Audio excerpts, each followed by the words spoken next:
Oh, sambil lihat matahari terbit, merasakan kehangatan cintanya, dan tiba-tiba lihat WC.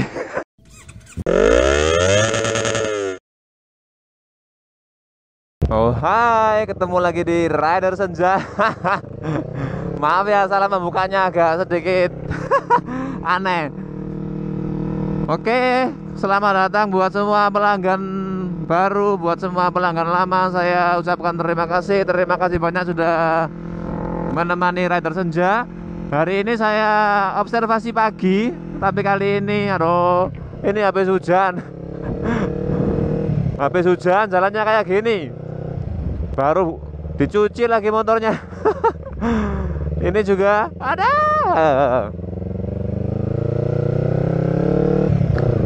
Oke, hari ini saya cuma mau menjelaskan sedikit tentang recall. Recall mulai dari definisi, kemudian apa sih penyebab suatu barang itu harus di recall, benefitnya, keuntungannya buat konsumen, keuntungannya buat produsen, atau kemungkinan-kemungkinan yang terjadi jika recall itu terjadi pada suatu produk itu sendiri. Oke, saya dubbing dulu ya untuk pemberitahuan dari YIMM. Seperti ini bunyinya. Pada yang terhormat pelanggan, pemilik dan pemakai Yamaha YZF-R 25 dan MT25, terima kasih atas kepercayaannya memilih dan membeli Yamaha YZF-R 25 dan MT25. Pada tanggal 14 Juni 2016, Yamaha Motor Company Jepang mengumumkan mengenai perbaikan beberapa komponen pada Yamaha YZF-R 25, YZF-R 25A, YZF-R 3A, MT250 dan MT320. PT Yamaha Indonesia Motor Manufacturing selaku produsen kelima produk global tersebut juga bertanggung jawab untuk menjamin kualitas sepeda motor Anda di Indonesia. Dalam waktu dekat, kami akan segera mengumumkan tata cara penanganan pelanggan kami. Oleh karena itu, dimohon untuk menunggu sampai persiapan kami selesai. Pengumuman resmi akan kami sampaikan melalui website ini dan jaringan dealer resmi Yamaha. Kemudian di akhir kalimatnya, kami sangat menghargai bila Anda berkendara mengikuti buku petunjuk pemilik. Silahkan datang ke dealer resmi Yamaha terdekat bila mana Anda memiliki keluhan ini di sepeda motor Anda. Terima kasih, salam semakin di depan. Oke, itu tadi cuplikan dari cuplikan dari surat pemberitahuan dari PT YIMM tentang recall dari produk-produk andalan mereka. Hari ini saya observasi pagi mau ke tempat reservasi atau apalah itu namanya di wilayah Banyurip. Tempatnya sih lumayan asik, mirip-mirip kayak hutan mangrove tapi tidak seluas yang ada di Bali sih. Tapi ya nanti saya tunjukkan tempatnya lah, sambil membahas tentang masalah recall yang sudah pernah saya videokan di sebelumnya. Kali ini saya mencoba loh ya. Bukannya saya sok tahu.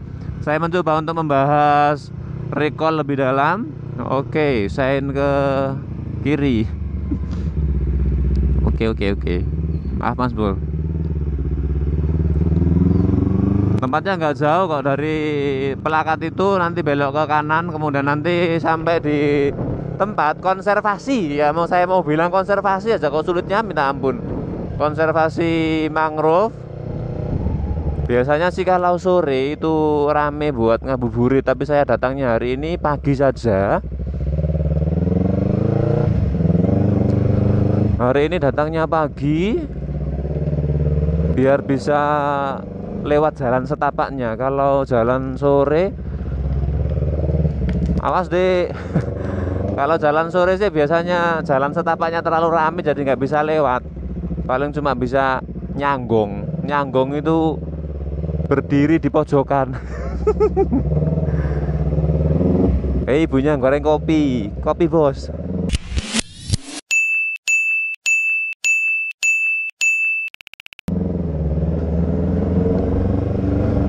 Nah ini ada ladies. Untuk akses jalannya sih sudah lumayan karena ini sudah memakai jalan paving sampai ke tempat tujuannya. Ini juga melewati tambak. Cornering kayak ini ya. Woi, sunrise indahnya. Oh, saya terlalu siang ini. Coba tadi agak bagian dikit ya, bisa apa ya? Bisa tahu detik-detik munculnya sang matahari. Oke, ini tempatnya tinggal sedikit lagi. Tuh depan sudah kelihatan mangrove-nya. Nah, ini tempatnya sudah banyak perahu-perahu penduduk. Tapi sayangnya di sini untuk gapura atau pintu masuknya itu terdapat segelembung. Terdapat tempat pembuangan sampah. Jadi ya mohon dimaklumi lah. Ini yang membuat pemandangan tidak sedap.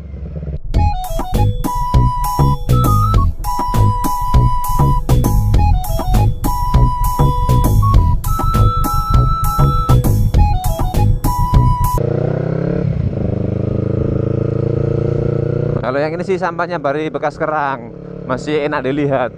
Nah ini sampahnya. Oh, rame ternyata di sini. Tak kirain sepi kalau pagi. Oh, jadi ini tempat konservasinya di seberang jembatan itu ada tempat konservasi hutan mangrove. Saya nanti kalau pakai helm sih malu. Gak apa-apa lah nyoba pakai helm ke sana. Tapi nggak enak sih kalau jalan-jalan pakai helm. Monggo Bu.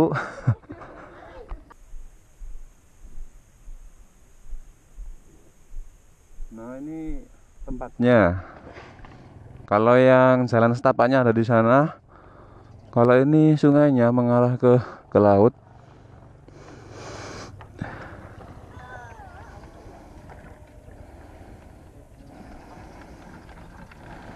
Kalau jalan-jalan ke sana pakai helm nggak apa-apa kali ya.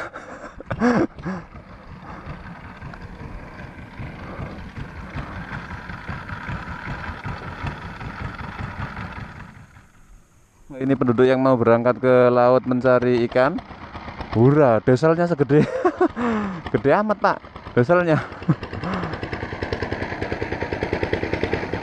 Oke lah, tak masuk ke tempat konservasinya aja. Itu ada ibu-ibunya sedang beteti. Beteti itu membersihkan ikan. Jadi saya kesini pakai helm. Nanti dikira kayak itu ulat helm. Oke lah, pelan-pelan saja ya. Nah, jadi tempatnya seperti ini. Kalau di atas jembatan yang tinggi ini, kita lumayan bisa sih melihat perbukitan di sana. Perbukitan di sana kemudian, wih, ini tak kira pipa besi. Sama lihat aktivitas penduduk yang mau ke laut. Tahu cuma melihat aktivitas mereka yang menyandarkan perahunya di sini ketika sudah selesai melaut. Kayak itu yang depan, nah sedang mengambil ikan dari hasil tangkapan hari ini. Iya, deselnya ngebul bos. Oke, pelan-pelan ya.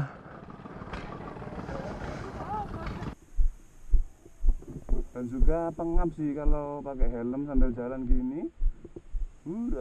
Ya, ini jalan setapaknya. Jadi kalau pakai helm jalan ke sini sambil jalan gini, kemudian muka saya tutupi pakai sarung wajah, itu rasanya pengap banget.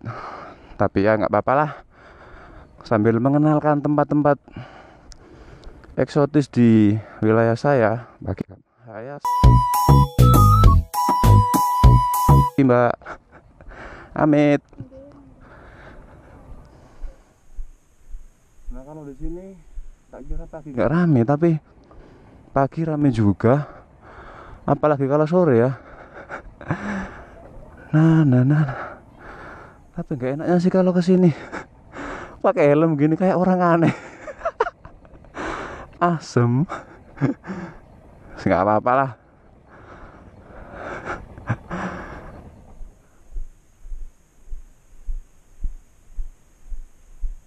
Oke, sambil mengenalkan wisata, tak ambil malu.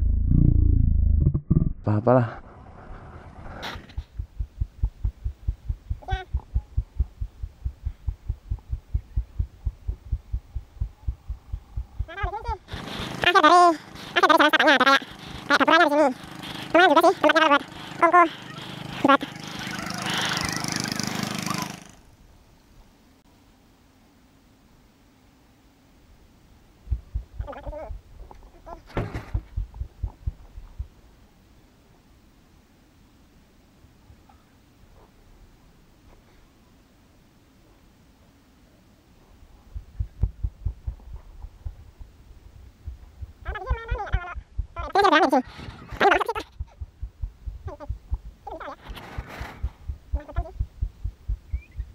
Coba ke sana aja. Bisa kayaknya. Jatuh dah. Asik bos jalannya. Kalau ini pakai kayu itu, kayu dari pohon cematan. Cematan itu pohon siwalan. Kalau nggak tahu search di Google bos. Iya ini bambu. Iya, iya, hai. Jadi ini kayak dermaga sih. Dermaga milik penduduknya. Ini apa ini? WC kali ya? Ada WC-nya bos, nyemplung langsung ke air. Oke. Motor saya nggak kelihatan kali ya. Oh itu di sana motornya. Kelihatan lah masih aman bos. Tak liatin view-nya pelan-pelan ya, walaupun nggak bagus tapi saya berusaha untuk share loh. Jadi jangan sungkan-sungkan untuk kasih like. Kalau nggak suka ya tinggal kasih jempol ke bawah.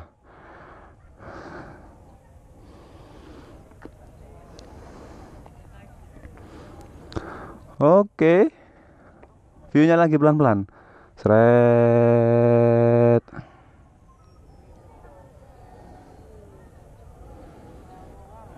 Oh, sambil lihat matahari terbit, merasakan kehangatan cintanya. Dan tiba-tiba lihat WC. Oke, balik lagi ke sana. Nye. Waktunya riding lagi. Waktunya riding sambil menjelaskan itu tadi. Recall.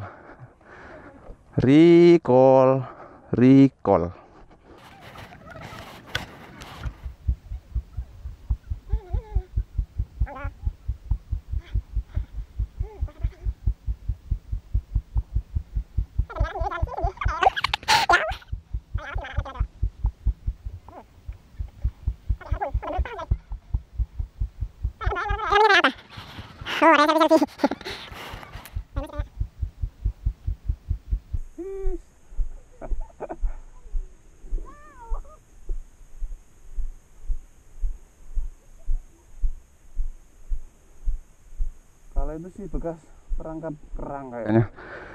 Kerang hijau. Nah ini bekasnya perangkap kerang.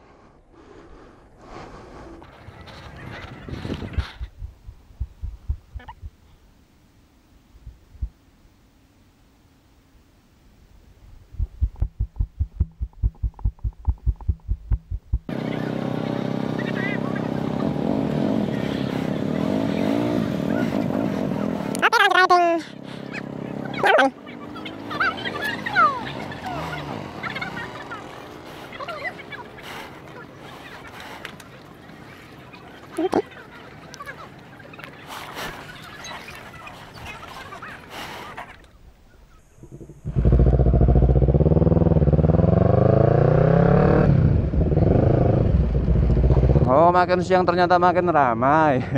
Makin banyak yang berdatangan. Kita pelan-pelan aja ya sambil melanjutkan masalah recall tadi. Menurut saya sih kalau recall itu penarikan yang dilakukan oleh produsen atau penghasil barang. Kayak ekonomi aja. Ya, penarikan produk cacat atau produk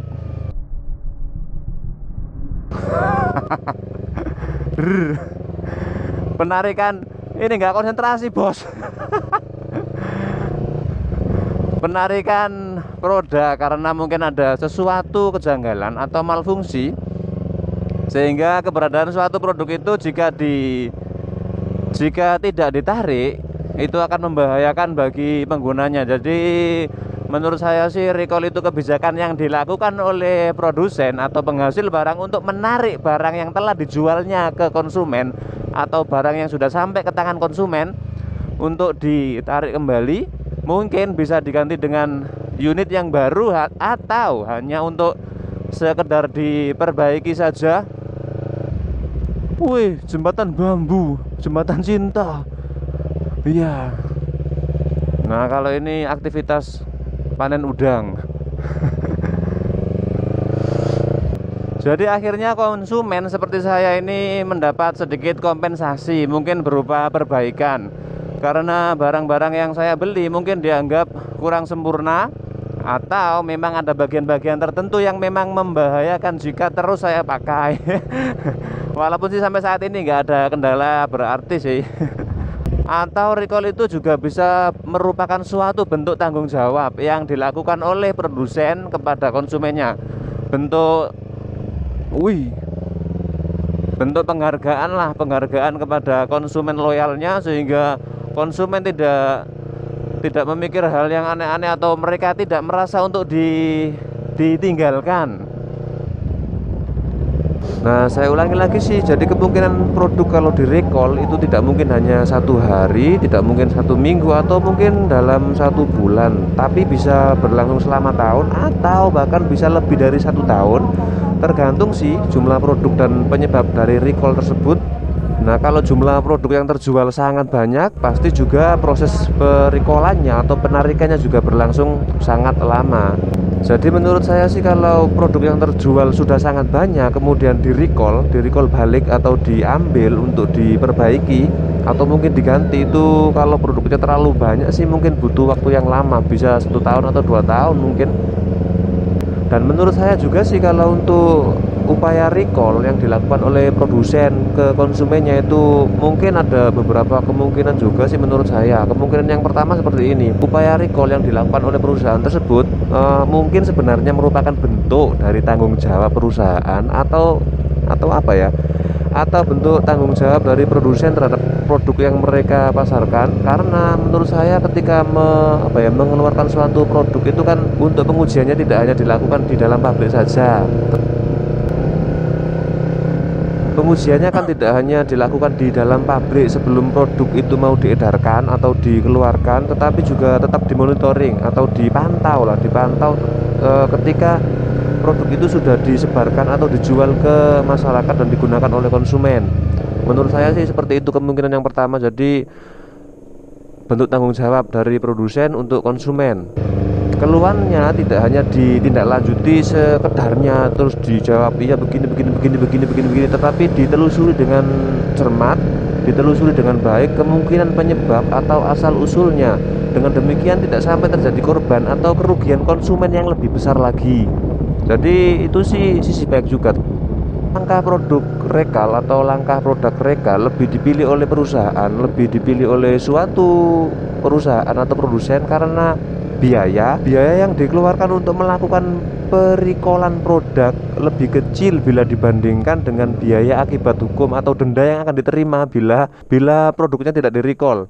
Jadi menurut saya sih ya saling menguntungkan lah. Produsen tidak mendapatkan denda yang ditimpakan oleh undang-undang kepada suatu perusahaan atau produsen dengan langkah merecall, yaitu untuk bisa mengganti atau mungkin memperbaiki barang yang di recall tersebut. Kemudian selanjutnya sih, nah seperti itu saja sih recall itu. Kalau recall itu ya bisa ada untungnya, bisa ada ruginya.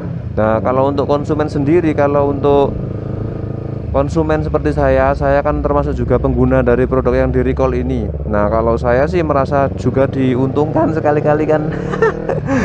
sekalian sekalian servis gratis lah.